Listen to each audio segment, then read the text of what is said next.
প্রথম হলো কামরুল হাসান রাজি, পিতা শফিকুর রহমান, থানা লাকসাম, কুমিল্লা।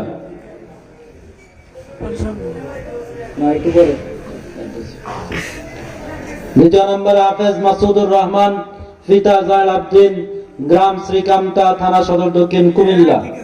তৃতীয় নম্বর যিনি দস্তরে করেছেন মোহাম্মদ ফজলুল করিম, পিতা ফয়জুর রহমান, গ্রাম মধুপুর, থানা বদরগঞ্জ, জেলা রংপুর।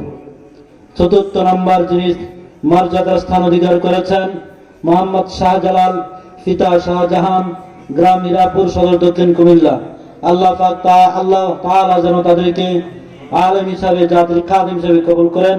আমরা সবাই দোয়া করি।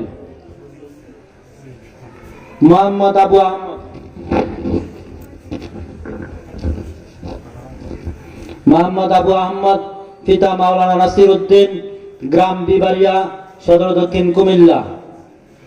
6 নম্বর মোহাম্মদ ইউসুফ, পিতা সিদ্দিকুর রহমান, গ্রাম কাকসার, লালমাই, কুমিল্লা। তারা গত বছর মারহালাতুল ফজিলত সমাপ্ত করেছেন। তাদেরকে জামিয়া কর্তৃপক্ষ পাগড়ি প্রদান করে ধন্য করেছেন।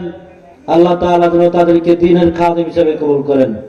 হিফজ বিভাগে যারা 30 পারা কোরআন শরীফ হিফজ সমাপ্ত করেছেন, যারা এই সৌভাগ্য অর্জন করেছেন, তাদেরকেও জামিয়া কর্তৃপক্ষ পাগড়ি প্রদান করে ধন্য